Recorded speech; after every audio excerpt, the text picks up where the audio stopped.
एक बाल ग्वाल रोजाना अपनी गायों को जंगल में नदी किनारे चराने के लिए ले जाता था। जंगल में वह नित्य प्रतिदिन एक संत के यौगिक क्रियाकलाप देखता था। संत आंखें और नाक बंद कर कुछ यौगिक क्रियाएं करते थे। ग्वाला संत के क्रियाकलाप बड़े गौर से देखता था। एक दिन उससे रहा नहीं गया। उत्सुकतावश उसने संत से यौगिक क्रियाओं के बारे में पूछ लिया।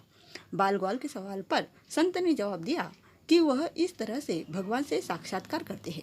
संत के प्रस्थान करने के बाद ग्वाला भी यौगिक क्रियाओं को दोहराने लगा और इस बात का संकल्प दे दिया कि आज वह भगवान के दर्शन साक्षात करके ही रहेगा। ग्वाले ने अपनी दोनों आंखें बंद कर ली। ग्वाले ने अपनी दोनों आंखें बंद कर ली और नाक को जोर से दबा लिया। श्वास प्रवाह बंद होने से उसके प्राण निकलने की नौबत आ गई। उधर कैलाश पर्वत पर महादेव का आसन डोलने लगा। शिव ने देखा कि एक बाल ग्वाल उनसे साक्षात्कार करने के लिए कठोर तप कर रहा है। उसके हठ को देखकर शिव प्रकट हुए और बोले, वत्स, मैं तुम्हारी तपस्या से प्रसन्न हूँ और तुमको दर्शन देने आया हूँ। ग्वाले ने बंद आंखों से इशारा कर पूछा, आप कौन हो? भोलेनाथ ने कहा, मैं वही भगवान हूँ जिसके लिए तुम इतना कठोर तप कर रहे हो।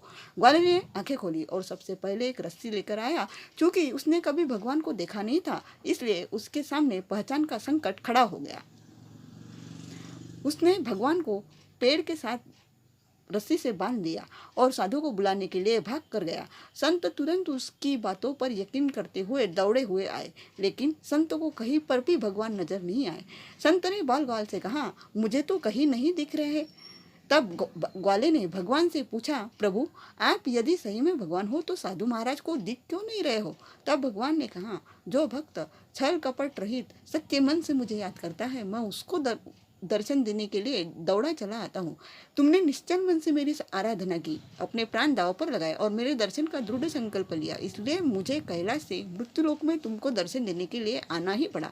जबकि साधु के आचरण में इन सभी बातों का अभी अभाव है। वह रोजाना के क्रियाकलाप करते हैं, लेकिन उनके मन में अभी भटकाव है, इसलिए मैं तुमको तो दिखाई दे रहा हूँ, लेकिन संत को नहीं।